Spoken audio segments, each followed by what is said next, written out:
હરિઓમ, સૌને જય શ્રી કૃષ્ણ. ગયા પાઠમાં આપણે જોયું કે સત્યરૂપ પરમાત્માનું જ ધ્યાન કરવું. તો સત્યરૂપ પરમાત્મા કેવા છે? તો કહે છે કે જન્માદ્યસ્ય યતોન્વયાદિતરત, એટલે કે આ જગતનો આવિર્ભાવ જ પરમાત્મામાંથી થયો છે. જગત બ્રહ્મમાંથી નીકળ્યું છે. કેવી રીતે? તો જેમ સળગતા લાકડાને થાંભલા સાથે અથડાવવાથી તેમાંથી હજારો તણખા નીકળે છે, એમ ઈશ્વરને પણ પોતાનામાંથી અનંત કોટી બ્રહ્માંડના સર્જન કરવાની ઈચ્છા થઈ. હવે સવાલ એ છે કે પરમાત્મા પોતાનામાંથી અનંત કોટી બ્રહ્માંડના સર્જન કર્યા પછી પણ પોતે પૂર્ણ કેવી રીતે કહેવાય? તો એને એક શ્લોક જોઈએ. ઓમ પૂર્ણમદ પૂર્ણમિદમ પૂર્ણાત પૂર્ણમુદચ્યતે પૂર્ણસ્ય પૂર્ણમાદાય પૂર્ણમેવાવશિષ્યતે. એટલે કે બ્રહ્મ પૂર્ણ છે. એક્ઝામ્પલ જોઈએ. એક પ્રગટાવેલો દીવો હોય, એમાંથી લાખો દીવા પ્રગટાવો તો પણ મૂળ એટલે કે મેઇન દીવાની જ્યોત ફ્લેમ ઓછી થતી નથી. તેવી જ રીતે બ્રહ્મમાંથી અનંત કોટી બ્રહ્માંડ નીકળ્યા પછી પણ બ્રહ્મ પૂર્ણ જ રહે છે. બીજું એક્ઝામ્પલ જોઈએ. જેમ કે વાદળો કેટલું બધું પાણી બાષ્પીભવન સ્વરૂપે સમુદ્રમાંથી લે છે, છતાં સમુદ્ર પૂર્ણ જ રહે છે. સમુદ્રનું પાણી જરાય ઓછું થતું નથી. આમ બ્રહ્મમાં પણ કંઈ ઓછું થતું નથી. સત્ય સ્વરૂપ ભગવાન એ જગતનું ઉપાદાન કારણ છે અને નિમિત્ત કારણ પણ છે. ઉપાદાન એટલે મટીરિયલ કોઝ, જેમાંથી જગત બન્યું છે. એટલે કે પોતાની અંદરથી જ આ સંસાર કે સંસારની કોઈ પણ વ્યક્તિ કે વસ્તુ પ્રગટ કરે છે અને ભગવાન જ નિમિત્ત કારણ છે. એક્ઝામ્પલ જોઈએ. માટલું બનાવવા માટે માટી એ માટલાનું ઉપાદાન કારણ છે અને તેને બનાવનાર કુંભાર એ માટલાનું નિમિત્ત કારણ છે. બીજું એક્ઝામ્પલ જોઈએ.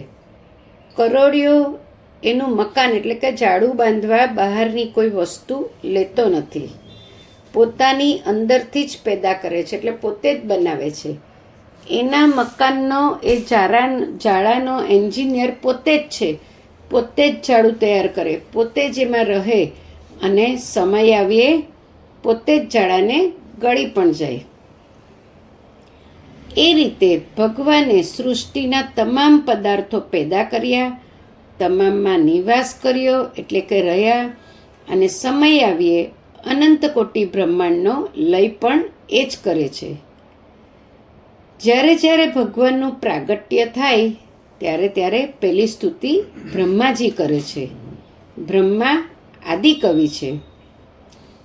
પરમાત્માએ સૃષ્ટિની આદિમાં બ્રહ્માજીને વેદોનું જ્ઞાન આપ્યું, પરંતુ બ્રહ્માજીને વેદોમાં કંઈ સમજણ પડી નહીં.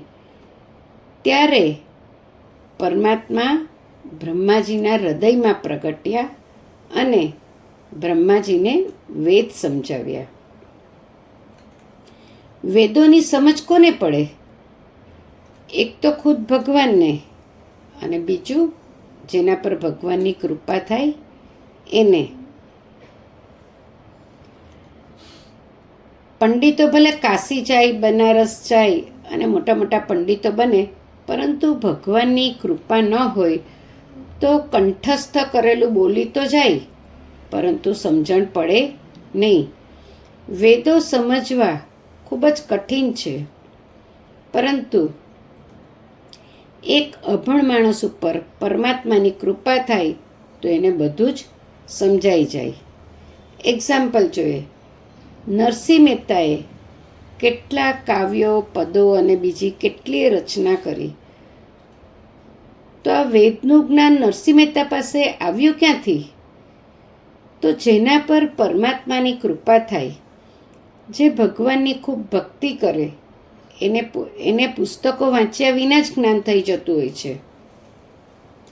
બીજું એક્ઝામ્પલ જોઈએ કે વલ્લભ ભટ્ટ ઉપર પણ માતાજીની કૃપા થવાથી તેમણે આનંદના ગરબાની રચના કરી હતી. તેઓને પણ વિદ્યા દિમાગમાં ઉતરતી નહોતી. તેમને પણ કેટલું બધું ભણવા માટે પ્રયત્ન કર્યો, પણ એ લોકો ભણી ન શક્યા બંને ભાઈઓ. એટલે પછી વલ્લભ ભટ્ટ ઉપર માતાજીની કૃપા થઈ અને તેમણે આનંદના ગરબાની રચના કરી. ભાગવત વેદરૂપી કલ્પવૃક્ષનું ફળ છે. જે ફળના રસ માટે વૃક્ષના ફળરૂપી ભાગવતનું પાન કરો તો રસ મળશે. આ ફળ કેવું છે?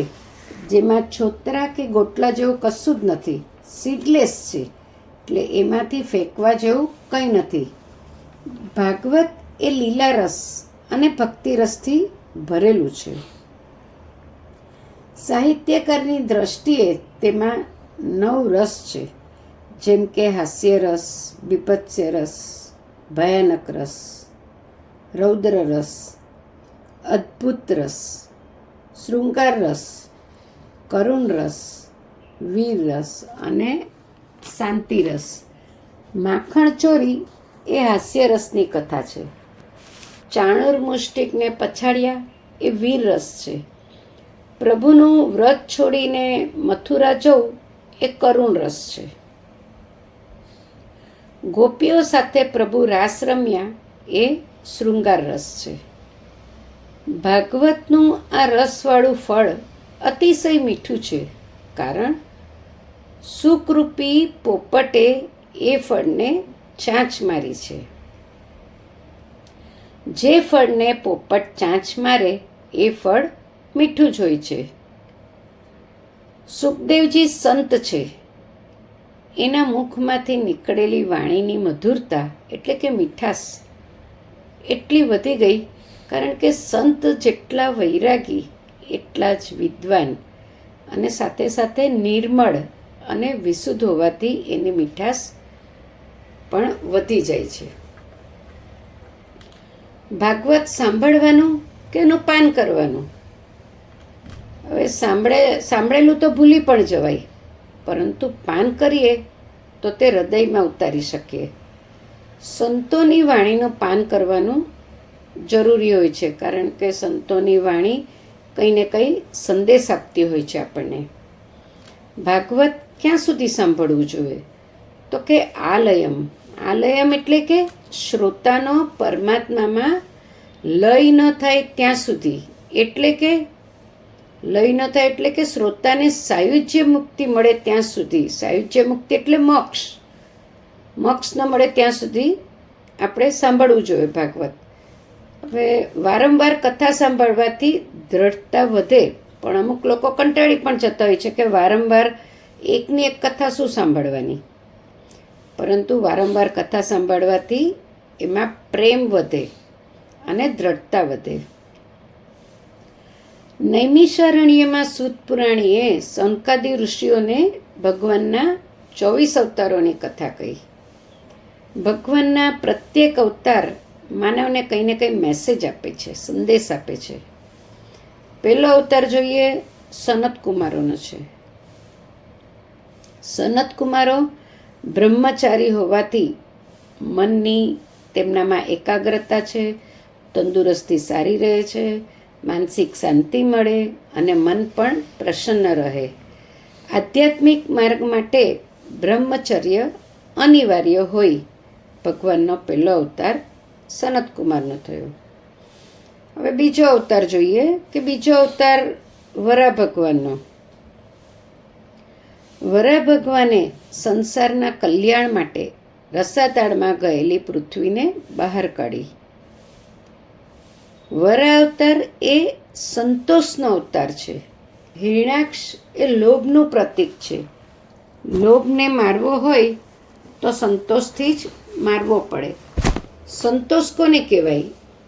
એક સંતે કહ્યું છે કે સાईं इतना दीजिए जामे कुटुंब समाई, मैं भी भूखा ना रहूं साधु भूखा ન જાય. એટલે કે મારે વધારે નથી જોઈતું, હું ભૂખ્યો ન રહું અને મારા દરવાજે આવેલ સાધુ સંત પણ ભૂખ્યા ન જાય. સંતોષી બનવા માટે જરૂરિયાત ઓછી રાખો, આપોઆપ સંતોષ મળી જશે. સંગ્રહ ન કરો, સંગ્રહ કરવાથી અસંતોષ ઊભો થાય છે. હવે ત્રીજો અવતાર જોઈએ. ત્રીજો અવતાર દેવર્ષિ નારદનો છે. નારદજી દેવ હોવા છતાં તેમનું જીવન ઋષિ જેવું હતું. દેવો વિલાસી હોય છે. દુનિયાને ભક્તિ સમજાવવા નારદજી અવતાર લીધો છે. તેમણે નારદ ભક્તિ સૂત્ર લખ્યું અને નારદ 5 રાત્ર નામનો ગ્રંથ પણ લખ્યો. ચોથો અવતાર નરનારાયણનો છે. આ અવતારમાં પરમાત્માએ ઋષિ બનીને મન અને ઇન્દ્રિયોનો સંયમ કરી એકદમ આકરી તપસ્યા કરી બદ્રીનાથમાં પર્વત રૂપે સ્થિત થયા. તેઓ ધર્મની રક્ષા માટે સદા ધ્યાનમાં રહે છે અને તપ કરે છે.